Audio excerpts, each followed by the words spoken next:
Hi, everyone. Welcome to New Wave Media's podcast. My name is George, and I am here with Elijah Lundgren. What's up, George? Hi, Elijah. And we have a special guest today. We have Kate Birch. She is a wedding and portrait photographer. Here in Portland. Kate. Hello. Hi, Kate. Welcome to the Hi. podcast. Thank you. So I wanted to get started with just kind of getting to know you. Let's start with, what got you into photography? So growing up, I was homeschooled along with my siblings. My mom has a commercial art degree. My dad studied project management, business, and engineering for the Air Force. We were a military family. And because my mom has a strong background in art, my siblings and I all got to pretty much try every type of art until we found one that stuck. So for me, I tried watercolor, oils, a bunch of different drawing techniques. It was fun, but you kind of get bored after a while because you max out. And then I tried photography. I think I started when I was about 8. Wow. Shooting with my first camera. Ooh, what was your first camera? Do you remember? It was a Vivitar point and shoot. Nice. Those little gray ones. Yeah. Absolutely a horrendous camera. Awesome. Yeah. Film. Was it film? No, it was digital. It was really, really crappy digital. Okay. Nice. Yeah. Like the 1.2 megapixels. There's a market for that these days, There there is. is. It's painful that there's a market for that these days. I think it might have been 8 or 12 megapixels. So it wasn't as bad as the 1.2s. But I started messing around with photo. It was fun. Took a break for a few years and then picked it back up when I was probably, 12 or 14 and started learning from there. I taught my first class when I was 17. Oh, wow. I want to say. On Nice. class on photography? Yeah. Just like basics, or what did you teach? It was mostly basics and then some forced perspective stuff and lighting and thinking about stuff black and white so that Nice. you can just learn how to see light and see shapes better. Okay. See, I'm learning black and white. He is. I've Yeah. my entire photography career, I've always been no, I'm never doing black and white. No, I'm just not. And then I bought black and white film for my film camera, and then I've been incorporating some here and there Yeah. in Okay. digital. I think some of what motivated him to do black and white also is shooting here in the studio. Yeah. Because when the light is a certain way in the studio, black and white is just it's a Yeah. whole vibe in here. It's awesome. Yeah. Yeah. Yeah, and it's a strong choice because once you get the really harsh light in here in the afternoon, colors start bouncing. Yeah. And black and white's the way to go. Yep. Yeah. 100%. 100%. Excuse me.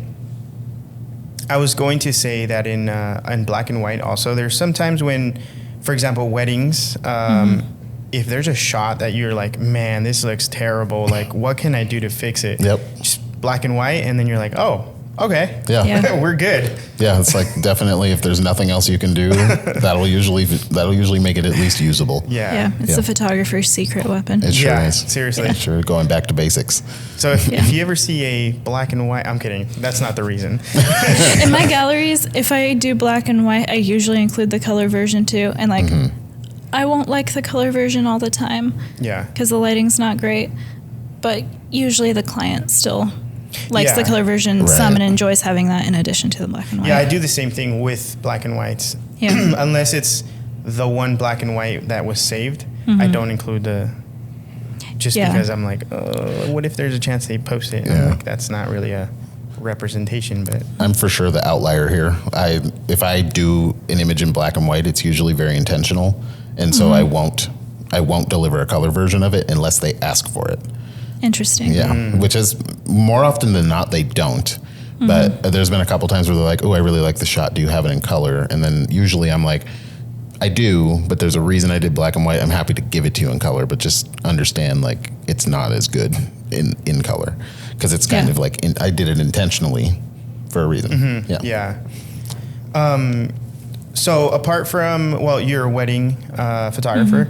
Is there anything else that you specialize in outside of weddings? Or that you're trying to specialize in, move into or pivot to. Yeah. Yeah. I don't know if I'd say specialize in yet, but I really enjoy doing artistic studio portraits where I can fully control the light. Yeah.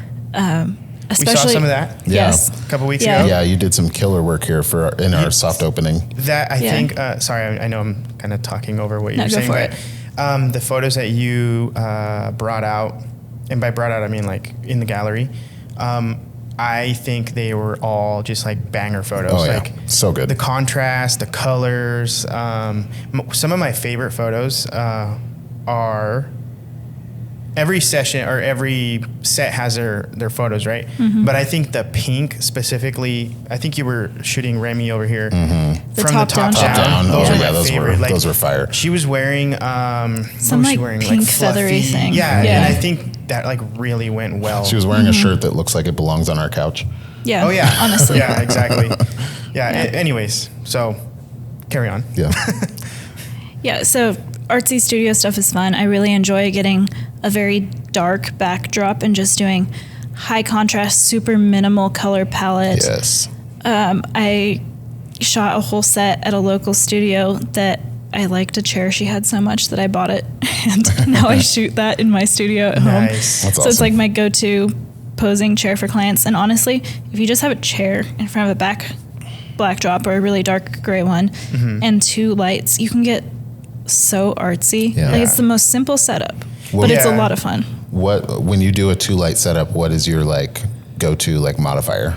I have 2 big 4-foot by 1-foot soft boxes with grids. Nice. So I really like doing 2 of those because you can do it pretty well. I think that's 4 foot by 1 foot.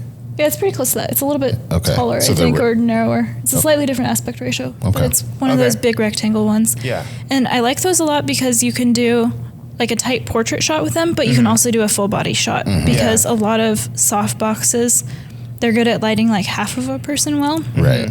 because they're just too short to light the whole person. But I really like the way those tall ones Yeah. look. Yeah. Very cool. Can I ask you about the chair?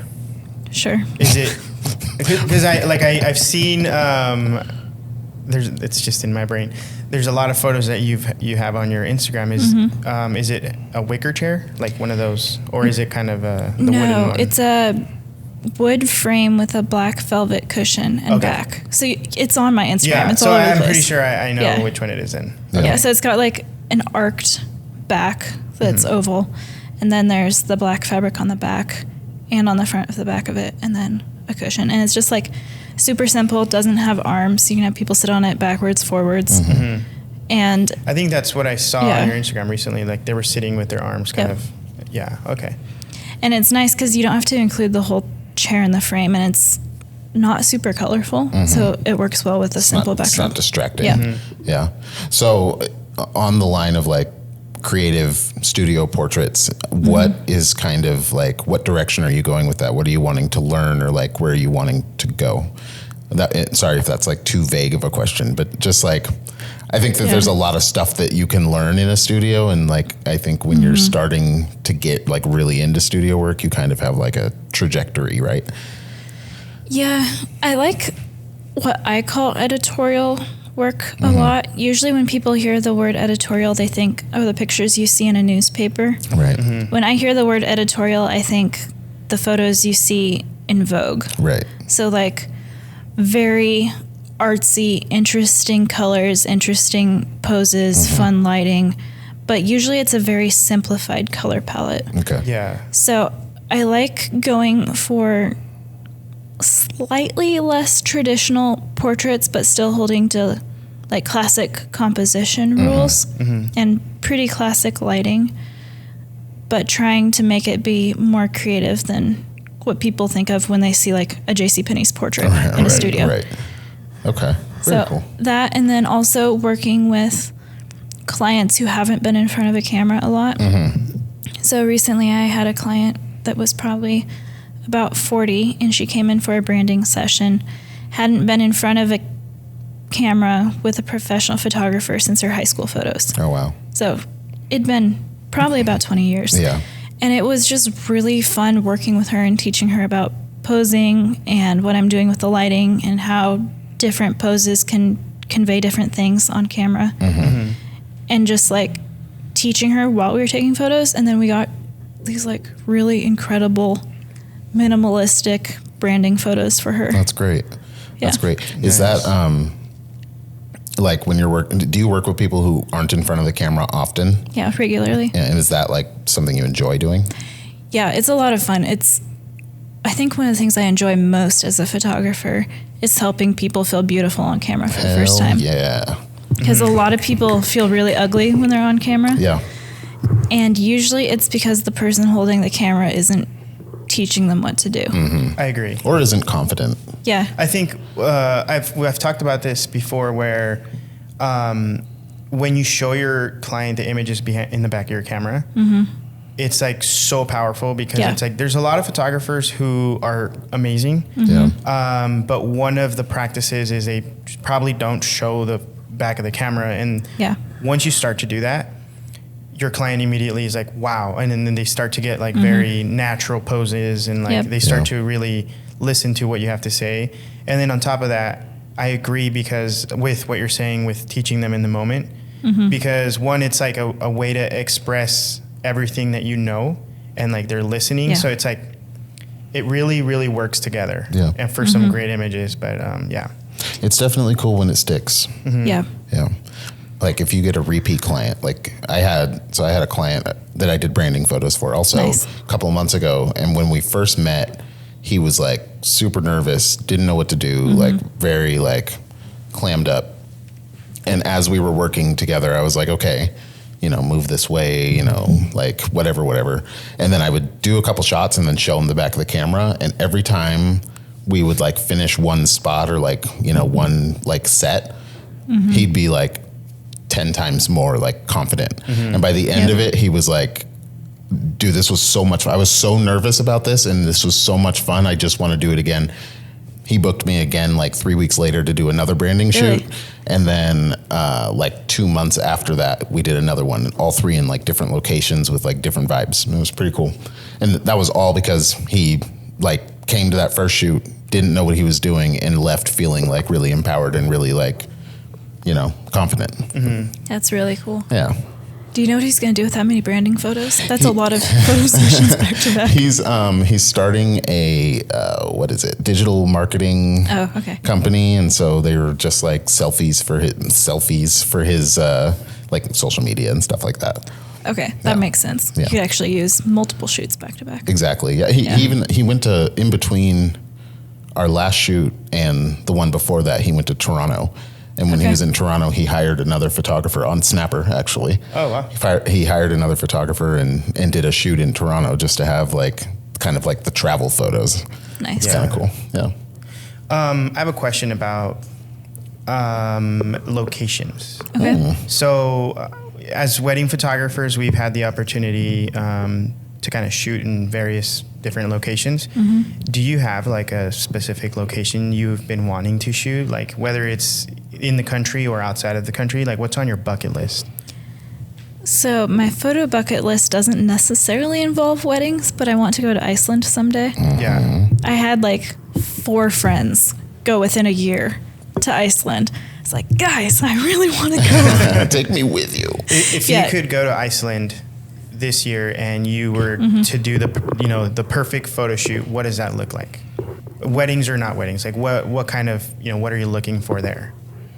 Playing with my drone would be fun. Okay. I want to go do awesome. some video, some photo stuff. There's some cool waterfalls. Oh yeah.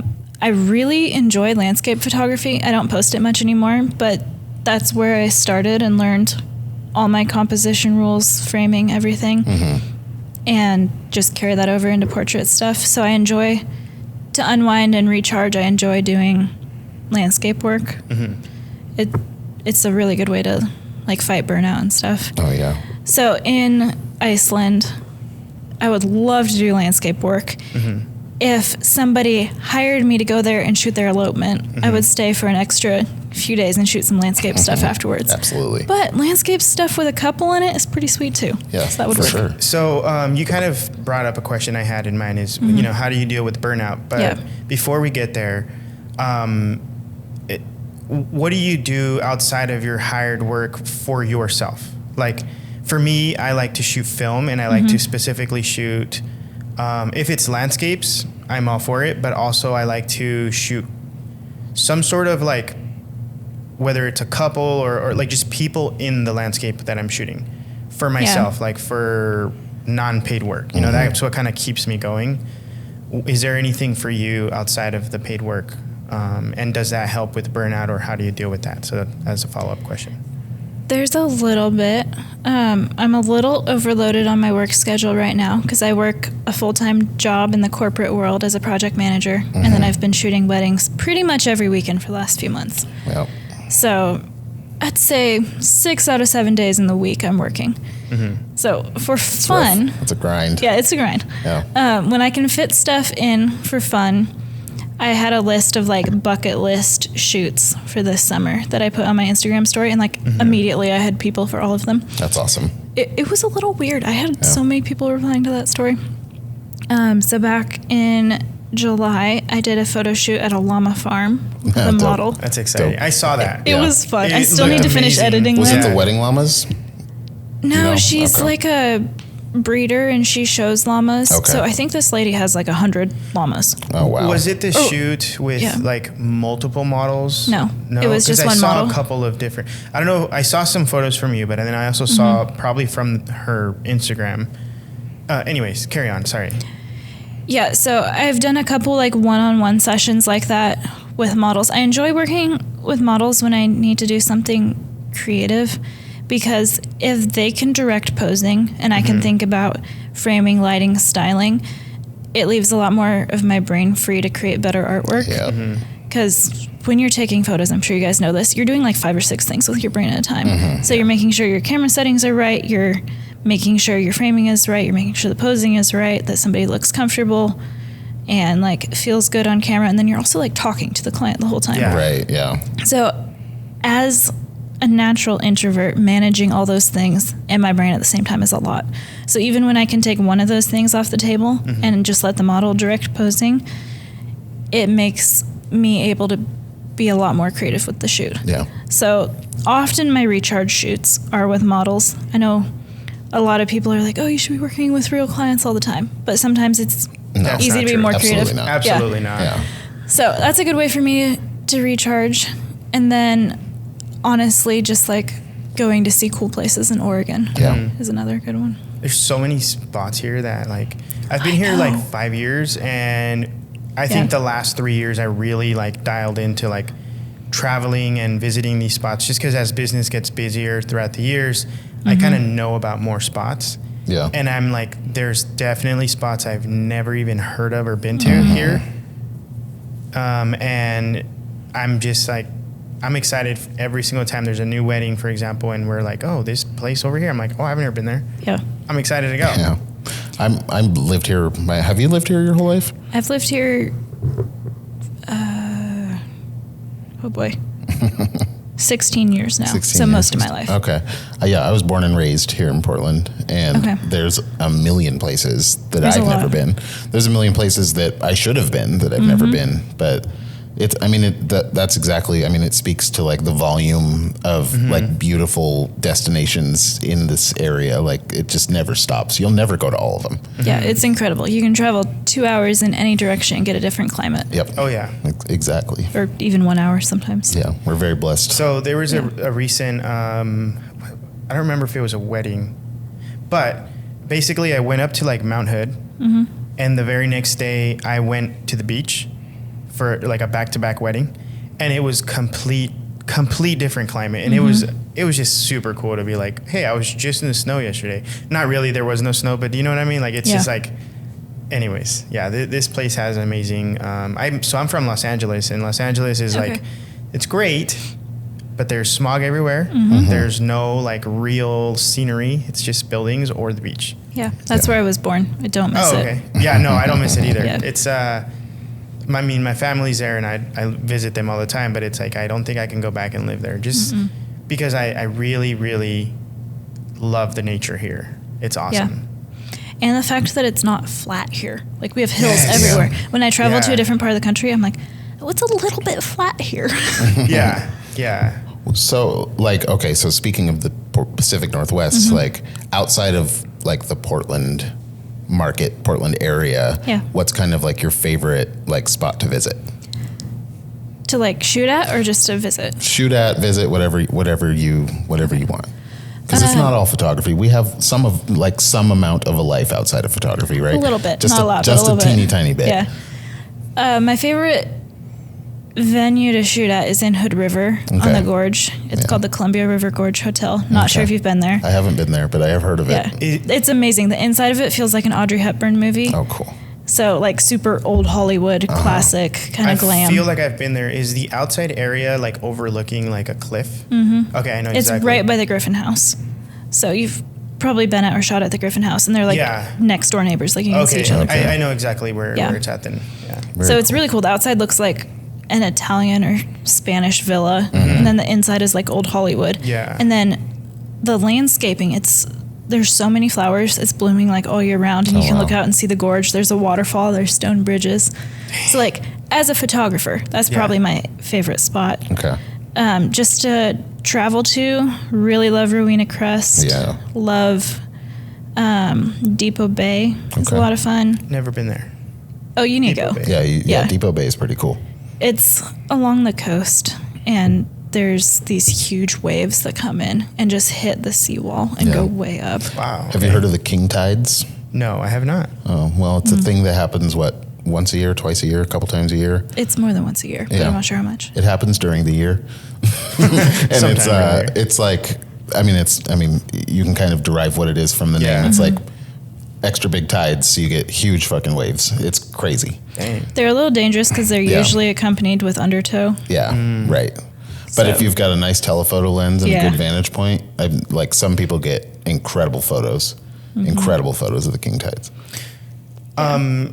So, do you have any projects coming up that you're excited for? Maybe you don't want to talk about them and don't want to release info, and that's fine. But I mean, is there anything exciting coming up that like what the audience should be like, looking for? Is there anything you'd like to shamelessly plug? Yeah, exactly. Well, I mean, my studio's almost set up. That's pretty cool. Yeah. So I'm sure you guys know what that feels like. Tell us about Yeah. your studio. Oh yeah, please. Where is it located, and tell us everything and anything you'd want anyone to know. So it's in a shop on my family's property in Oregon City. So private studio, just strobe lighting, so no natural light.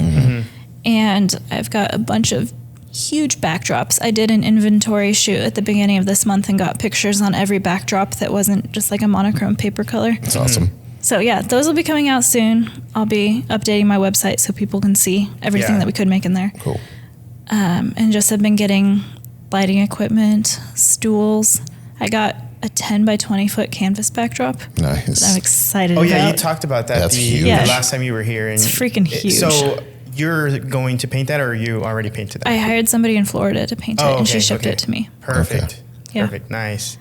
That's So, exciting. Well, yeah. we've been to your studio. I'm sure In the it looks very completely early different. stages, Yeah. it's a lot better now. There's been pictures of both of us used for thumbnails on this podcast that were shot in your studio. Really? Oh yeah. Yes, Fast, yeah. absolutely. I did not know that. That's cool. Yeah, it's your studio was great. I think it was during the winter. Yeah. And the fire was going. Yeah, and it was just like a month after we moved in. Yeah. so great. Like it was It was just a like there's vibe. so much you could do. I'm sure you have. Yeah. I haven't been back in a while, but there's also something really special at your house, at your property, that I would love for you to talk about. I know you've done Yes, shoots and I I've seen have. them. So So, you may have known that my family moved earlier this year. We lived in central Portland, where like 84 and 205 cross for 14 years. Oh wow. Our neighborhood was becoming increasingly unsafe. My mom was raised in the country, so we wanted to like get out of the city, live in the country, be on some acres. And my parents, through their church, learned about this house that was going to be for sale. It's on like 9 acres in Oregon City. We're like, oh, this sounds really cool. They knew the guy who built it. It matched all of what we were looking for with our hosting needs. The quirk was, and every single house we made an offer on had a substantial quirk. Always.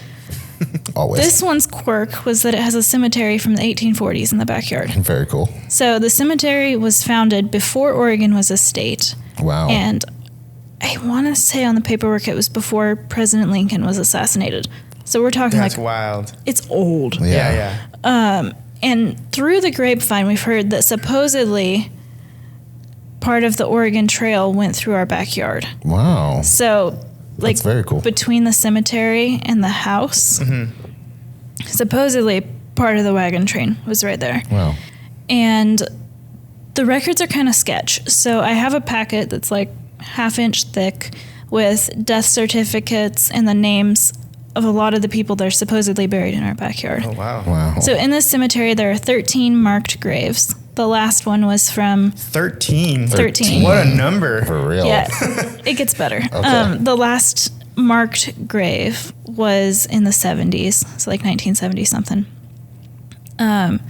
According to the paperwork, there could be up to 27 known people buried in our backyard. Okay. And supposedly a historical society came in at one point, and they think there's Native Americans buried back there too. Oh boy. So we have no idea how many bodies are in our backyard. We don't really know where they are. We have a good idea because there's like a stone wall around the cemetery area, but there's no real way to find out because it's not like we're going to go dig in our backyard and try to find people. No. And you can't find them with sonar. So we don't really know what to do. But it's cool having a cemetery in the backyard. And I have done a couple photo shoots back there. Yeah. It either like really creeps people out or they think it's super cool. With the homeschool background from my family, we find it fascinating as I like a think it's historical thing. fascinating. It's not creepy at all back there. Like if you come visit, Yeah. it's not spooky unless it's like a full moon out and late at night because a couple of the headstones reflect the moon and that's freaky. Oh, geez. That's exciting though. Yeah, Like, it's cool. Yeah. It's very quirky. So, so since we're in the topic of like spooky, Yeah. do you want to do something for Halloween there? Is that like kind of like a vibe? Is that the We thing? feel obligated to do something Okay. for Yeah, Halloween. okay. We don't really know what it's going to be. I think it might involve hiding some Bluetooth speakers and getting a fog machine. That'd be super cool. Yeah. Do like a haunted graveyard Yeah. at your house. Oh man. Or like trick or treat in the graveyard. Yeah. Oh man. My mom had an idea that it'd be fun to do dinner out there, so set up like a long table. Man, That'd be do you super need cool. somebody to come photograph that for you while maybe, you have maybe dinner? video. I don't know. We'll see. That'd be so fun. Yeah, it would. It'll probably be planned like 2 weeks before Halloween, Yeah. knowing my family. So I don't know what it'll be. I have a wedding on Halloween. I just booked it That's the yesterday. thing. Yeah. I feel like that could be really cool or really weird, depending on the client you get. Well, I'm booked for 9:30 to 5:30, and it's at a church in Beaverton. Oh, so it's Okay, not so it's like a Halloween normal thing. It's a wedding. regular wedding. They're just doing Okay. it on Halloween, which is Okay. interesting. But I have done a wedding. I have done one other wedding on Halloween, and the couple was like dressed up and had like face Yeah. makeup, and they did the whole thing. We did it at some park out in like Malala or Estacada or something like that, and that was fun to get into that like Halloween spirit. But no, I think this is just going to be a regular wedding. Okay. That or it's going to be a big curveball. One of the two. Somehow I don't see a Halloween wedding happening in a church and being like super dressed up, but Yeah. you never know. You never know. It could happen. Yeah. So speaking of Halloween, we are looking you know how we have the Monday Pals going on? Yeah. We were talking and like giving ideas of like we should probably do like a Halloween thing. Yeah. That'd be kind of fun. Whether Yeah. it's at the studio or elsewhere, but we're also trying to like partner up with other people out there in other groups, and I've never really done a Halloween thing, Really? Same. but it would be so much fun. My whole like up until a few years ago, my whole freaking career has been spooky stuff. So it's been a long time since I've leaned into that, but oh boy, I'm really Am I excited. I ready? hope it can get put together and whatnot. But Yeah. so I guess it's a workshop then, right? Well, Not really. Workshops are like teaching. yeah, it would be. I mean, I think it's more of a styled shoot, is what we're Okay, talking that's about what it is, doing. yeah. Like, if we were to do it in studio, have a few different sets that are a few different like Halloween vibes or like different lighting styles or whatever. But that being said, this is an idea that was floated 2 days ago, and nothing has been really. Yeah, nothing. I mean, it's We're starting. we're in We're August. trying to coordinate Yeah. it, but yeah, we don't know yet. We don't know what it looks like. Is yet. there anything that because I know you did a the wedding workshop or styled shoot? Oh, yeah. Yeah. Tell us a little bit about that. How did that go? And is there anything Anything we should know for like setting things like that up? So Yeah. planning styled shoots is a nightmare. Cool. Perfect. You never come up. Great. Hey, let's just cancel. We're not gonna. I'm just kidding. You never come up money positive from them. Oh yeah. So plan to be spending money to be Always. getting portfolio pictures, Okay. not running an event to make money. Okay. So I've done a couple styled shoots before that I've designed and run. Never make money with them. So with that, be very intentional about your set design. Be intentional about your model choices. Based on some past experience, I think going forward, if I do styled shoots, I'll be asking models to pay a deposit to be the model at the shoot, and then I'll refund it afterwards. Just to make sure they show up. Yeah. I've had so many people cancel the day before. Which, if they cancel the day before, it's really hard to find a sub. Absolutely. Yeah. Yeah. So That's a good way to deposit, and then after the shoot, you'll get it back. Yeah. So have them pay a deposit, and then charge your people coming enough that you pay your model too. So they get their deposit back, plus they get paid to come. Be intentional about your dress choices if you do something wedding related, because you really have to match the vibe of the dress with the vibe of the set. It can be hard to coordinate them well. Yeah. There's a couple places in Portland you can rent dresses. Not very many wedding dresses. Yeah. There's some other than me where you can rent dresses. Let's see. And then make sure each of your sets is really different. Yeah. So my last one I did, we threw in one set last minute, but I had two that were sort of similar. So I think next time I just go like polarly different for everything. Because then it looks like 4 different shoots, 5 different shoots, and you can build an entire portfolio for something in one day. It's like my last one was bridal portraits, which is just bride wearing dress in studio with fun stuff around her. Right. And it's pretty easy to build a portfolio for that if you have enough different looks. How many sets did you have altogether? I did 5. 5 sets. One of them was a flop. 4 of them were good. Tell us about the flop. I didn't plan the colors right. Okay. So there were too many colors happening and too many textures happening. Gotcha. Okay. So I don't think I've really posted very many of those. But she had a really cool dress. Becca did her makeup amazingly. Yeah. Becca's great. She is. She's awesome. Dude, she is amazing. Yeah. Shout out B-Joy Artistry. Yep. She Yeah. cut my hair this morning. Did a great did job. she? Yes. Oh, that's awesome. Very Yeah. cool. That's awesome. Well, That is awesome. I didn't even know she did that. Yeah, she just started working at a salon down in Selwood. Okay. So if you need your hair cut, go find Becca. Go find Becca. Go find Becca. Yeah. That's awesome. Sorry, I'm still thinking Yeah. about the whole. Okay. Well, is there anything in the future that you're like, hey, I either want to put together something, or I would like to attend, or learn more about this or whatnot? Because I mean, we have some ideas that I want to learn. I still don't know anything. But I'm just curious. What you mean? You know lots of stuff. I mean, Yeah, you do. but like, there's people who know. Like, I want to learn from more people, not just what I know. Yeah, for sure. I feel like that's kind of the thing in the photo space is there's always so much you can learn. That's why I love it.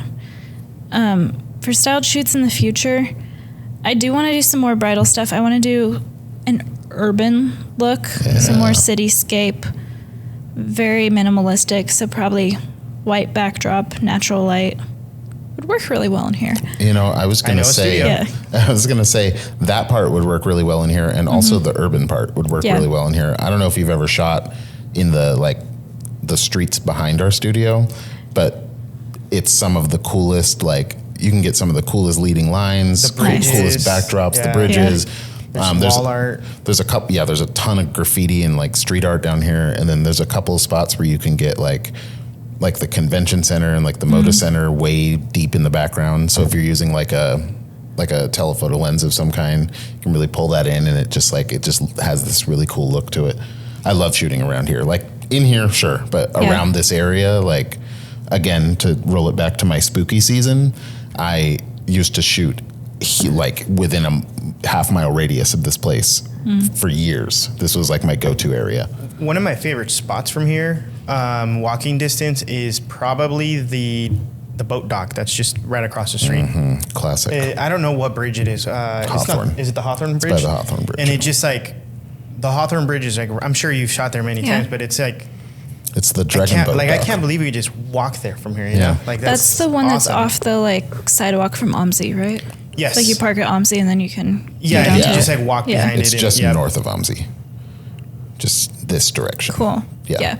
I've shot a couple branding sessions there. Yeah. It's been a while because it got a lot more sketch over the last few years. You're right. And then that whole, especially in the summer when it's like, it's not just sketch, but also people go there to like get tanned. Yeah, and, people go in kick the it water. on that dock. Yeah. Yeah. Well. Any, let me see if there's. I think we're like a third of the way through your list, maybe. We almost never get through everything on the list. Nice. I mean, we pretty much got over everything. So, Oh, cool. I mean, do you have any questions for us? Anything that, you know, want to pick our brains about? Yeah. Any burning questions for the New Wave Media boys? It's okay if you don't. Yeah, it's totally okay if you don't. Yeah. Do you maybe want to share a little bit more about your vision for the studio? Like, I know you started this space. Mm-hmm. You liked creating something where people can just create some pretty fabulous art. Yep. But other than just like the space itself, what's your vision for in here? So my vision, well, of course, we don't have the psych wall yet, but that would be part of it. But also, apart from just having the space for people to shoot and create, I think I want to make this space very community orientated. Is that the right word? Oriented. Oriented. And by that, I mean, there's a couple of things that we've floated around, ideas of like, how could we get people to showcase their work? You know, how do we find people who've shot here? What if there's like a client or a model and they're like, hey, I really want to shoot with this, you know, photographer. Well, one of the ideas as a community is I want to do a digital thing. Like, I'm sure you've heard about this. Working like with local model firms. Yeah. Yeah, like a TV of some sort, big enough for people to like see the photographer, the videographer, whoever it is, the talent. Like a digital billboard. With a QR studio. code, information, a picture of who they are, and then their work. Yeah. And it'll like cycle through, and then like every new slide, it'll be like a new creative that has shot here. Yeah. Yeah, that'll be cool. And I would really like to not only, I mean, it would be great to incorporate their work they've shot in here, but also a little bit of what they do outside of here. Okay, that's unique. Not a lot of people would do that. Because It's like you're promoting your space by sharing those photos, Right. but then you're promoting them by sharing photos. Of course. And that's what space. it's all about is, I mean, yeah, sure. Like promoting our space is important to us, but also if you're in here and you're looking at it, you're already here. Yeah. So like, promoting what the artists that work with us and work here do outside, both in like in their careers and also like even outside of their careers, like maybe a little short bio, that kind of thing. Yeah. But it's another idea that's still cooking. Yeah. But I mean, things are so new here that it's just almost impossible to get everything done now. But like that's in the works. That is one of the things that I would like for a community here. Yeah. And then I know we're promoting our place, but like I said, maybe just having like a couple photos shot here, but then like the rest are just like any other work that you've done anywhere else. Like it doesn't have to be here. Yeah. And then there's another thing where once we have there's going to be a wall built to close off our office. We want to do like a print wall art. Ooh, I like that. A featured photographer for this month or next month, or like, hey, there's a giveaway we're doing, you know, be featured at our location. We have a professional printer in here. I mean, it's not crazy professional. It's a Canon Pro 100. Okay. I think I looked at getting that one when I was deciding on a print. That's what And you can do 16 by 19. 16 by 19. Yeah. Okay, nice. So like we can put like maybe 4 or 5 of those and like make them look nice on the wall with like lights and like make it look presentable, like a little mini museum Little style. mini gallery. Yeah. And like feature people who have shot here. Because I think one, it promotes our space, right? It shows what you can do in here, but also it really like I would love to have my stuff shown somewhere. Like I want you to see like you want to buy my photo. Like I don't care what you do. I'm being featured somewhere. Like that's exciting. And that's what I would want to do for others. Yeah. So like that's another thing. And there's like so many ideas floating around, but again, we're just kind of in the process of starting this space. Right. So. I think from a vision standpoint, like, yes, you know, number one goal is to get enough people in here that it's self-sustaining. But what we both want to get out of this studio is the community engagement part and like making new friends and learning things that we might not have learned if we weren't here. So it's all about like engaging with the community, learning what we can and teaching what we can. Yeah. So that's kind of the philosophy here. One other thing I think is like, I feel like people that come to the studio, they don't just come to create. I think a big part of it is like, I think we're pretty friendly people and like, come hang out with us, you know, like come to the studio and like get to know us. And like, we're here to help you not only with just letting you use the space, but also like, can you help with lighting? Do you have any visions that I can help bring to life, kind of thing, you know? And I feel like not a lot of studios do that. And it's kind of a much needed.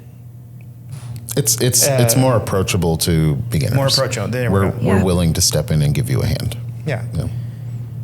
Yeah, that's cool. That's a good question there. Kind of, Yeah, the gallery will be a lot of fun. I had a gallery at a local coffee shop last fall. And it was just like my landscape work, so no portrait stuff. But it was really cool to see everything printed and big. I have a large format printer at home too. And I think I did at least 30 prints and had them hanging in this coffee shop, all like framed. Like, it was so cool. Seeing them in you know, in the flesh is a whole different ball game than just on the computer or your phone, you know? It's so exciting. Yeah. I used to sell landscape prints. I was like, the way, before I was like heavy into doing weddings and like sessions and stuff, the way I made money from photography was I would sell usually 24 by 36 canvas prints was like my bread and butter. But also I would do like 8 by 10, just like I would do 8 by 10 framed prints, and people bought those like crazy. And like every time I would order the prints, they'd come in and I'd like have that moment where I like look through them and stuff. Like there's just this like, I created that. Warmth. It feels so good. Yeah. It's very satisfying. Yeah. So that's definitely one of the things I would like to incorporate here. Yeah. I guess like on a completely different topic, I've got another question for you guys.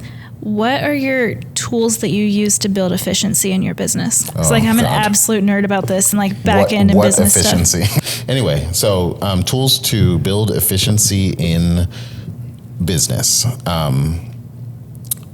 I know that for one, George and I both use George and I both use Pixieset for like our websites, our galleries, and then the thing in Pixieset that like is really huge for me is the studio manager. Yeah.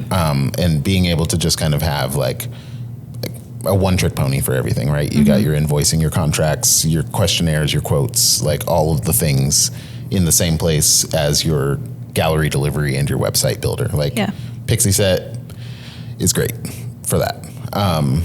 The other thing you mentioned a moment ago, Aftershoot. I do use Aftershoot most of the time. I'll use it to cull my images a lot. Occasionally, I'll use it to edit because the editing function is really getting good. And for our non-photo listeners, what's culling? Culling is, okay, so you go to a wedding, you shoot for 8 hours, you come back with 2,500 photos. Yeah. I'm not going to edit all those. So you go through and you basically make like picks. Like you flag the photos that you think are worth delivering, or you flag the photos that aren't worth delivering, and you separate them. And then you can go into your editing workflow and kind of continue to break it down from there. So what percentage of that culling do you think Aftershoot does for you? Is it like 60%? Is it 100%? I have mixed feelings on this. He does. I'm a lot more, I think I'm a lot more lenient, or not lenient. I'm a lot more like welcoming to that process than George is. George wants a little bit more control. I would say Aftershoot probably does 80% of my culling. I let it go through and then I'll go back and like see if there's anything that it missed. But for me, more often than not, it does a pretty good job. Same. George feels like it doesn't. Well, I've do as good of a job. Experiences with that. I mean, I'm like, and I verbally tell you, I'm like, dude, what the heck is Aftershoot doing? And look at this. And I'm like, it sounds like I'm complaining a lot. It does. Actually. And you know what? I do complain a lot. He does. Yeah. But basically, for me, it's like recently, I'd say the last little under a month now, I've officially tried to use Aftershoot. He has. It's true.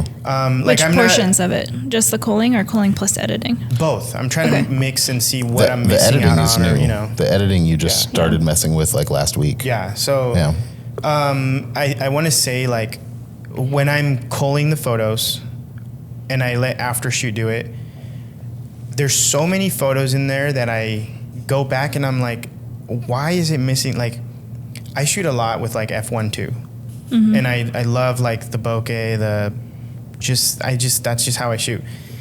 And more often than not, it will not get those photos for me. Yeah, unless you have to it's be an careful actual with person it. with Yeah. their eyes and like, And so like, I would say after shoot why is it making all that noise? I should stop that.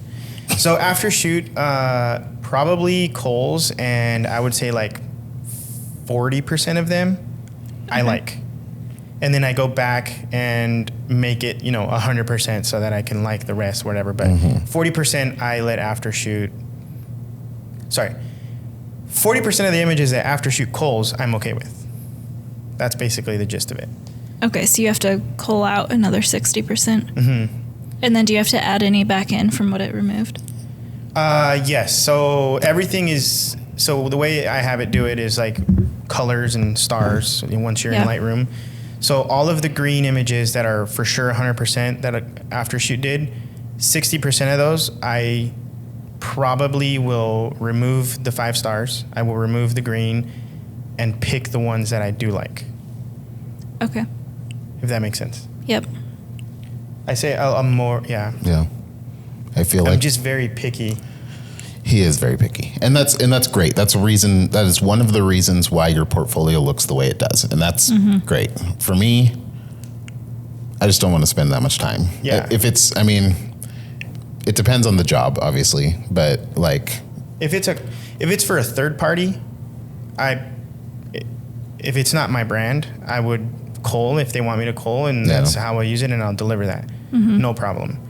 But if it's for my brand, I like way more control over what I deliver. That makes sense. Stuff. yeah, I'm a little more involved when it's for my brand also, or for our brand. Yeah, a little bit more involved. Yeah, that makes sense. Yeah. What about you? You're like the business efficiency queen. Yeah, I like Tell us after shoot about a it. lot. I've used it for about 2 years now. I've noticed it's gotten better over time, so I'm not sure if it's the AI learning my style for culling, because I don't cull in app. I'll go to Lightroom to finish culling. So I've noticed it gets better over time. And then I was really excited when I heard about the editing portion coming out. Recently, right? Yeah, it came out About, January, yeah, less than maybe? a year ago. Yeah. So what I like about after shoots editing is a lot of AI editors, it's kind of sketch because they're being trained on somebody else's images. Yeah. It's not really your creative property anymore. What I really like about after shoot is it is entirely trained on my images. So you upload like 5,000 photos that you've edited that are still in Lightroom. It learns your editing style.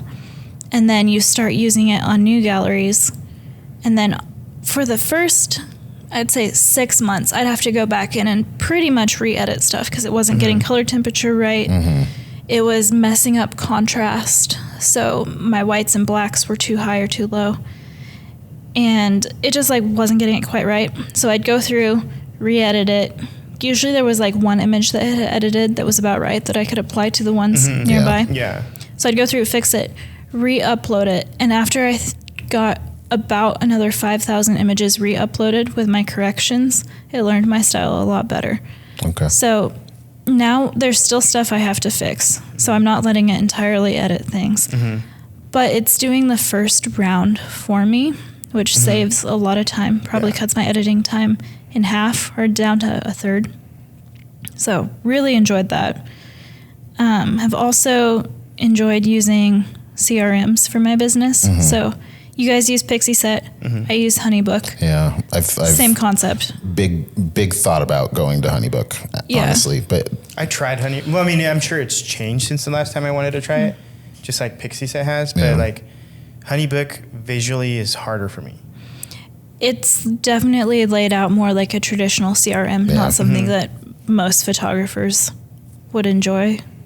I feel say. like Pixie Set is more of like when you use an Apple phone, it's like easy. Yeah. When you use an Android phone, you're like, oh, I have to customize this, customize that, do this, do that, do this, do that. And I'm like, I don't like that. I'm Team Android over here and cringing a little bit I was just inside. thinking that. Yeah. I'm Sorry not, if but I I knew offended you were. anyone. No, you're good. But yeah, I mean, Pixie Set is a CRM that is specifically made for photography. Yeah. It's improved so much in the last year. Yeah. It's kind really of the has. like one-stop shop. Because Yeah. you can do contracts in there, right? Yep. Yeah. Yeah. So you can do your contracts, your website, your galleries, contact forms, Mobile like galleries. mobile. Is that different than your other No, galleries? you can No. do.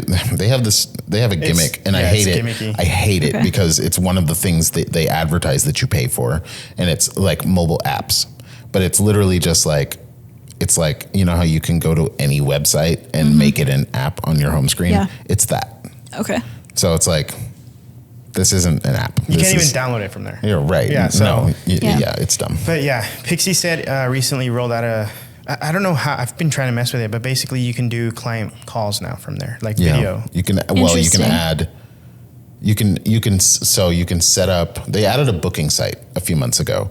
So you I can, heard about that. You can go in and like people can go, you can tie your Google Calendar to it so they can see your availability, and then they can go on, they can book based on your availability. And one of the things that you can add to that booking site now is to schedule a call.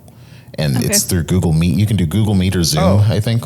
I thought it was scheduling a video call and do the video call through Pixie Set. I must have read No, that wrong. no. Okay. It's probably just an integration, right? Yeah, it's Yeah. like a Yeah. Yeah, it's Okay, that it's makes just like a sense. specific way to schedule like a consult kind of thing. Nice. Yeah, which is cool, but I feel like I can do that with HoneyBook, but I haven't fully optimized it yet. yeah.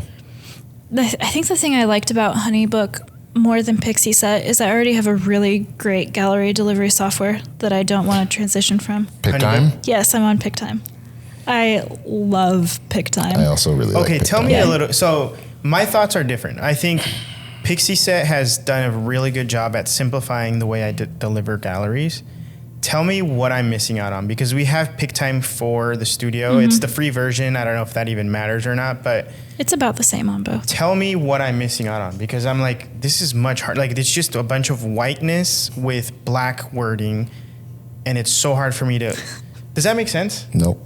So Kind of tracks. So it's a little too simple for you? Is that what you're way saying? too simple that it's like I visually can't. Like, do I Do need you, to under- read this? do you read this, read understand this? how contradictory this is It's to what pretty you funny, literally yeah. just said? What did I just say? You were like, well, HoneyBook just has too many things. No. It's too complicated. Visually, it just looks like plain white with black text that it's hard for me to understand, Okay. because it's just like, I don't know if that makes sense. I can understand that because as a photographer, you're a visual person yeah. naturally. Yeah. And so like Pixie Set has like these bubbles here that makes it easy for my eye to like track these things. It's, I Yeah. know I'm so like it's your picky, but it's your user experience that's like Yeah. it's the what is it called the design. The the aesthetic design. of it. Yes, Yeah. the Yeah. aesthetic of Yeah. it. So what am I missing on PickTime that I should know about? Because I'm like, I'm really giving it a hard time trying to move over The there. galleries look better for Yeah, one. In that's what the way? main reason I chose it is for the client experience. And also, back end, I think it's easier to upload photos and keep them organized. So the galleries, they're pretty, and you can customize them to your brand. So my logo's in my gallery. I'm sure you have that on Pixie Set as well. Yeah. But I have links to my websites, my socials. There's a button at the bottom of the gallery that they can click to give me a Google review. So like everything's so integrated. I can just send them a link and they can send it to whoever they want. They can look at their photos. I can customize privacy a lot. So usually I have my galleries as public where they don't have to enter their email to enter the gallery. But I can set it up to where only certain emails can enter the gallery, where people have to log in. I can set it up so it's on my portfolio or not on my portfolio. I can set up so the print shop's in there or not in there. Can customize which products are offered, what the pricing looks like. I can even like prints. yeah, Okay. for prints. So there's a really integrated print shop, which is incredible. You can even set up the print shop to have like whatever products you want in it. You can set it up so it's fulfilled by you. So I can say, you want to order some 17 by 22 prints? Cool, I'll do that in-house and send it to you. And then it'll just send all the revenue for that to me and I'll fulfill it for the client. But I can also outsource them to labs all over the planet. Do you use any of the? So one of the big Yeah. things that PickTime tries to sell you on is the sales automation through their galleries. Do you use any of that stuff? That is the one piece I am not currently using. I know I need to use it because you can like double revenue if you do that. Yeah, I've heard people have had some really amazing results with it. So that's the one incredible thing I've seen from PickTime, from other galleries that are delivered to me to check out, that shows you like, hey, 20% off if you buy this, and it's the a early shop bird here. special. Yeah. So like that. Oh yeah, I really like that about PickTime, and I think Pixie Set should have that. In the last year, Pixie Set has done seriously so much that I'm like, I'm here for it. I'm sure they're going to come out with that eventually, but for now, it's like, I really wish they had that. Yeah. Does Pixie Set have blogging features? Because PickTime just released like the most insane blogging features and plugins. Like you can have AI write your blog posts for you after giving it a couple sentences. Oh, that's cool. It's really cool. So Pixie I know Set for sure doesn't they rolled have that. Yeah, There's a blog, but it doesn't have that. Is it a manual blog? Yeah. Yes. I was going to say they came out with a new feature that now you can do blogs. Yeah. But I don't think it's AI, No, and I also feel like the majority of services that like provide a blog feature, it's half-assed. It's not a full, I've worked with WordPress a lot in my lifetime, and like when I think of a blog, that's what I think of. Yeah. And that's not what you get on Squarespace or Pixie Set or anything else I've used. So the really cool thing about PickTime is you can write your blog on there, get your copy and your pictures all put together, and then you can take the code from that and put it onto your WordPress site. Cool. Yeah. That's super cool. Yeah, it's very cool. And you can like AI optimize it. You don't have to upload your photos to your website again and have your gallery stuff all cluttered in there. So I've enjoyed that feature about it a lot. And when I started using PickTime, they didn't have that. Yeah. So you're using Honeybook, but also PickTime. Yeah. So my business combo is Honeybook, PickTime, and WordPress with flow themes installed. So that's most of my business back-end stuff. So for my wedding, it's just PickTime. For New Wave, You mean just Pixie Set? For your stuff, it's just Pixie That's Set. what I meant. Yeah. Pixie Set. For New Wave, it's just Squarespace. That's just Squarespace, right? Well, for New Wave, we use Squarespace. Oh, and PickTime. Yeah, we use Squarespace for the website, but if we deliver anything from the studio to like when we've done the shoots here and stuff, it's delivered through PickTime. Because, I'm trying. I'm open to learning. He is. Yeah, he is. Cool. It's just I'm going to complain along the way until I get it right. He sure is. I mean, gotta love a natural pessimist. That's right. That's right. It's awful until it's not. Yeah, you're right. Well, I think we've done a pretty good job on this podcast. I really enjoyed it. Yeah, we talked about a lot of stuff. Go us. Let's go. Excuse me. So, Elijah, you want to take it away? Kate, where can the people find you? Probably the easiest way to find me is looking up Aspen Birch, like the two trees, Aspen and Birch trees, pnw.com. Okay. And then all my stuff is linked on there. Okay. Aspen Birch pnw.com. Yep. Cool. We'll put that, and we'll put one or both of your Instagrams in the. Are we gonna? I don't know what's going on up there. We just heard like a tapping noise on the ceiling. Somebody on the here we roof. go. All right. We'll put your website and one or both of your Instagrams, whatever your preference is, in our description. George Padilla, where can the people find us? Hello, Elijah Lundgren. Hello, George. The people can find us at newwavepdx.com. newwavepdx.com. All right. All right. Nice. This has been real. Thank you so much for coming, Kate. Yeah, thanks for having me. Yeah, it was a blast. Thank you for taking the time out of your day for this. I really enjoyed it. Thanks for being chill with me being late. She was only 30 minutes late. I'm That's kidding. all. I think it was 15. It was 15, and that's fine because we weren't even done. Okay, bye. Bye.